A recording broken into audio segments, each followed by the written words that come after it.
اللهم صل على سيدنا محمد اللهم صل على سيدنا محمد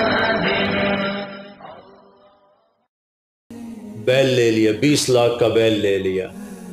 یہ صرف فخر ہے، ریا ہے اور بناوٹ ہے، دکھاوا ہے. آپ 20 لاکھ کے بکرے خریدیں تاکہ غریبوں کو گوشت پہنچے. 20 لاکھ کا ایک بیل لے کے تو آپ نے کون سا سمجھداری کا، عقل مندی کا کام کیا. وہ کراچی مجھے لے گئے منڈی میں، تو 5-5 لاکھ کے بکرے کھڑے ہوئے، تو میں تو حیران پریشان ہو گیا. بکرے کی قیمت 5 لاکھ. تو وہ جو مالدار لوگ ہیں ان میں ایک مقابلہ بن گیا ہے اور ایک فخر بن گیا، جی میں 20 لاکھ دا ذبح کیتا، میں 10 لاکھ دا ذبح کیتا، ہم نے تو بھائی 50 لاکھ کا ذبح کر دیا. میں آپ سب بھائیوں کی منت کرتا ہوں، اللہ نے آپ کو رزق دیا ہے تو آپ بیوقوف نہ بنیں، آپ اس کو صحیح خرچ کریں. آپ 20 لاکھ کے جانور خریدیں، 20 لاکھ کے آپ بکرے لے لیں، 20 لاکھ کے آپ عام درجے کی گائے لے لیں، آپ بھیڑے لے لیں، آپ اونٹ لے لیں، بیل لے لیں، 20 لاکھ کے بیل لے لیں، تو کتنی بڑی قربانی ہوگی اور کتنے غریبوں تک وہ کھانا جائے گا. 20 لاکھ کا ایک بیل لے کر آپ نے کیا کمایا؟ کون سی نیکی کمائی آپ؟ تو اس قربانی کو شوق سے بھی کریں. اور مستحب یہ ہے کہ جس کے پیسے جو قربانی کر رہا خود ذبح کرے یا اس کی جگہ کھڑا، وہ اس جگہ ذبح کرنے والے کے پاس کھڑا ہو. قربانی کے گوشت میں سے قربانی کی قیمت نہ دی جائے، قربانی کی اجرت نہ دی جائے، اجرت اس کے علاوہ دی جائے، اور اس کی کھال کا صدقہ کر دیا جائے. جہاں آپ مناسب سمجھیں وہاں آپ اس کا صدقہ کر دیں تاکہ وہ بھی اللہ کے راستے میں خرچ ہو جائے، استعمال ہو جائے. نبی پاک صلی اللہ تعالیٰ علیہ وسلم قربانی کے موقع پر 2 چھترے، بکرا نہیں، بھیڑ نہیں، گائے نہیں، بھینس نہیں، 2 چھترے ذبح فرماتے تھے قربانی کے، ایک اپنی طرف سے، ایک امت کی طرف سے. حج کے موقع پر آپ نے 63 اونٹ ذبح کیے، 63 اونٹ، جو ایک اونٹ میں 7 آدمی ہوتے ہیں، ایک اونٹ میں 7 آدمی ہوتے ہیں. تو کچھ 441 قربانیاں آپ نے کی اپنی طرف سے، اور مالداروں کو پیغام دیا کہ قربانی خوب کرو. یہ بہت خوبصورت قصہ ہے اور بہت عجیب و غریب قصہ ہے کہ اللہ پر سب کچھ لگا دینا. ایک شخص کو اولاد کے لیے دعا مانگتے مانگتے مانگتے کچھ 60 برس گزر گئے، 65 برس گزر گئے. رب ہب لی من الصالحین، یا اللہ مجھے نیک اولاد دے دے، نیک اولاد دے دے. نیک اولاد میری 84 سال کی عمر میں، اللہ نے 84 سال کی عمر میں بیٹا دیا. بڑھاپے کی اولاد تو دل پکڑ لیتی، اور ابھی چند دن نہیں گزرے تھے کہ اللہ نے کہا جاؤ اسے چھوڑ کے آؤ. یہ کہاں چھوڑ کے آؤں؟ کہ جبریل آئے گا تمہیں راستہ بتائے گا. تو جبریل انسانی شکل میں آئے، وہ براق کی طرح نہیں ہے سفر ہوا کہ ایک دم میں پہنچا دیا، بلکہ جبریل انسانی شکل میں آئے، اونٹنی پر سوار ہو کر. ابراہیم علیہ السلام دوسری اونٹنی پر، بچہ اور بیگم، اور ان کو فلسطین سے چلایا. اور چلاتے چلاتے چلاتے چلاتے جب مکے کے کالے پہاڑ آ گئے جہاں کچھ بھی نہیں ہے، نہ پانی نہ سایہ، کہ یہاں چھوڑ دو. بیت اللہ ٹیلا تھا اس وقت، یہاں چھوڑ دو. تو ابراہیم علیہ السلام جو آگ میں ڈلتے ہوئے نہیں گھبرائے، یہ بات سنی تو گھبرا کر کہنے لگے یہاں کیسے چھوڑ دوں، یہاں تو کچھ بھی نہیں ہے. تو جبریل نے کہا جی آپ کے اللہ کی منشا ہے کہ اس بچے کو یہیں چھوڑ دیا جائے. تو انہیں وہیں چھوڑا اور واپس چل دیا. اور حضرت ہاجرہ حیران پریشان ہو گئی، کہاں چھوڑ کے جا رہے ہو، کیوں چھوڑ کے جا رہے ہو؟ جواب نہیں دے رہے. 3 میل ان کے ساتھ چلتے نہیں، وہ جواب ہی نہیں دے رہے. 3 میل کے بعد ان کو یاد آئی یہ تو اللہ کے نبی ہیں. اللہ امرک، ابراہیم کا یہ اللہ کا حکم ہے؟ کہاں اللہ کا حکم ہے، اذن لن یضیعن اللہ، جاؤ پھر اللہ مجھے ضائع نہیں کرے گا۔ اس طرح بنیاد رکھی، بچے کو ایسے جنگل میں چھوڑا، جب وہ بڑے ہو گئے تب حکم آیا جاؤ ذبح کرو۔ تو اب آپ کی عمر ہو چکی ہے کوئی 92 سال یا 94 سال، 90 پلس ہے، 100%۔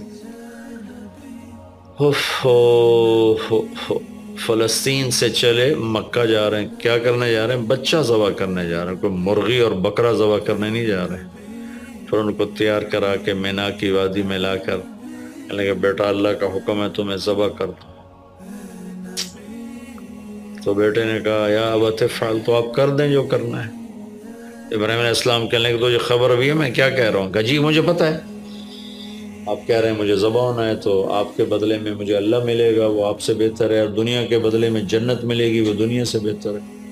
پھر معصوم بچے نے کہا ابا میرے ہاتھ باندھنا، تو مجھے الٹا لٹانا، اور پھر فرمایا کہ مجھے اپنا کرتا اتارا اور کہا کہ یہ میری اماں کو دے دینا، میری نشانی رہے گا، اور آپ اپنے کرتے میں مجھے کفن دے کے ادھر دفن کر دینا۔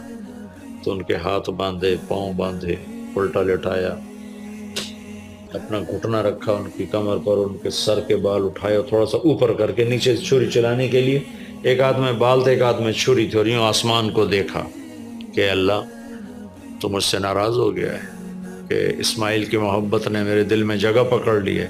نہیں میرے مالک، میرے دل میں تیرے سوا کچھ نہیں ہے، اگر میرا کوئی امتحان ہے تو پاس کر دے،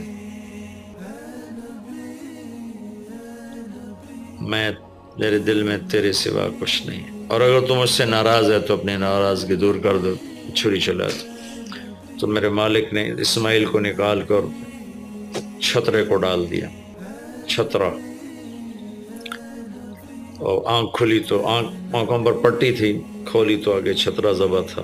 حج ان 10 دنوں کی سب سے بڑی عبادت ہے۔ عرفات کی ایک دن کی حاضری وہ 10 لاکھ دن کی حاضری یا 1 لاکھ دن کی عبادت کے برابر ہوتی ہے، اور عرفات کے دن کی حاضری میں اللہ تعالیٰ کا ارشاد ہوتا ہے میرے بندو آج اتنے گناہ لے کر آؤ، جتنے بارش کے قطرے، جتنے درختوں کے پتے، جتنے ریت کے ذرے، جتنے گردش ایام میں جب سے ٹائم شروع ہوا ہے اس میں بننے والے دن اور رات، اور یہاں کے توبہ کرو میں سب معاف کروں گا۔ اور عرفات کے دن جتنا شیطان ذلیل ہوتا ہے اتنا کسی دن بھی ذلیل نہیں ہوتا، اور میرے محبوب صلی اللہ علیہ وسلم نے یہ دن حج کا، عرفہ کا، زور اثر کٹھی پڑھ کے پھر سارا دن شام تک کوئی 5-6 گھنٹے مسلسل دعا مانگی، اور آپ نے فرمایا کہ اس وقت میرا اللہ میرے صحابہ پہ فخر فرما رہا ہے، اور قربان جاؤں خطاب کے بیٹے پر، فرمایا اور عمر بن خطاب پہ اس وقت میرا اللہ خاص طور پہ خوش ہو رہا ہے، اور خاص طور پہ عمر بن خطاب پہ اللہ تعالیٰ فخر فرما رہا ہے۔ تو ان 10 دنوں میں جسے اللہ حج میسر فرما دے تو اس سے بڑی عبادت کوئی نہیں۔ حج میسر نہیں ہے تو پھر ان 10 دنوں میں نومی کا روزہ رکھنا، ان 10 دنوں میں روزے رکھنا، اس میں نوافل کی کثرت، صدقے کی کثرت، پھر قربانی، یہ سارے اعمال ان 10 دنوں میں انتہائی محبوب ہیں۔ جنہیں اللہ سعادت دے دے حج کی، بار بار جائیں، تابعوا بین الحج والعمرہ، حج عمرہ آگے پیچھے کرو، آگے پیچھے کرو۔ ایک بہت بڑا طبقہ ہے جو یہ کہتا ہے کہ ایک دفعہ فرض ہے اس کے بعد کوئی ضروری نہیں۔ میں کب کہتا ہوں کہ ضروری ہے؟ ضروری نہیں ہے، لیکن ضروری کا مطلب فرض نہیں ہے، لیکن اللہ اس کے رسول کو پسند ہے کہ اس کے گھر بار بار آیا جائے، بار بار حاضری دی جائے۔ اللہ کے نبی کو تو آخر عمر میں جا کے موقع ملا، اس کے بعد آپ دنیا سے تشریف لے گئے۔ اگر آپ اس کے بعد زندہ رہتے تو یقیناً آپ ضرور حج کرتے، چونکہ آپ نے جتنے سال مکہ میں گزارے آپ نے ہر سال حج کی، نبوت کے اعلان سے پہلے بھی اور نبوت کے اعلان کے بعد بھی آپ نے مسلسل حج کی، اور 4 عمرے آپ نے فرمائے زندگی میں پر میں 4 عمر۔ ایک عمرہ مدینہ سے خاص طور پر تشریف لائے جس کو ہم صلح حدیبیہ کہتے ہیں، وہ ہو نہیں سکا لیکن آپ نے وہیں عمرے کا کام پورا کیا، سر مڑائے، احرام کھولے، پھر اگلے سال آپ اس کی قضاء کے لیے تشریف لائے، پھر ایک عمرہ آپ نے فتح مکہ کے بعد جعرانہ سے احرام باندھ کے تشریف لائے اور عمرہ کیا، اور ایک عمرہ آپ نے اپنے حج کے ساتھ کیا۔ صدیقی دور میں پہلا سال جنگوں میں گزر گیا، دوسرے سال صدیق اکبر اپنے پورے ساتھیوں کے ساتھ حج پہ تشریف لائے۔ فاروقی دور میں عمر بن خطاب رضی اللہ تعالیٰ 10 سال حکومت کی، 10 سال حج کیا، ہر سال حج پہ تشریف لائے۔ عثمان رضی اللہ تعالیٰ عنہ نے اپنی خلافت کے دور میں جب تک امن رہا ہر سال حج کرتے رہے، جب فساد شروع ہوا تو آپ رکے، اس میں شہید ہو گئے۔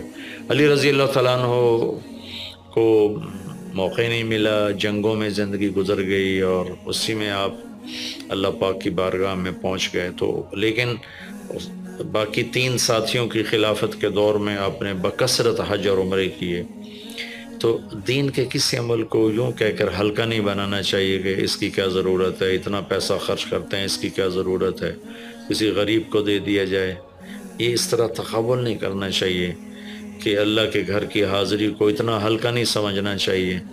میرا اللہ بلائے تو بار بار جانا چاہیے، اور جس کو اللہ توفیق دے عمرے پہ جائے، حج پہ جائے۔ ہاں، غریبوں پر بھی خرچ کرے، اپنے رشتہ داروں پر خرچ کرے، ضرورت مندوں پر خرچ کرے، لیکن اللہ کے فضل سے امید ہے جو اس طرح اللہ کے گھر جانے پر خرچ کرتے ہیں تو اپنے اللہ کے فضل سے غریبوں پر بھی خرچ کرتے ہیں۔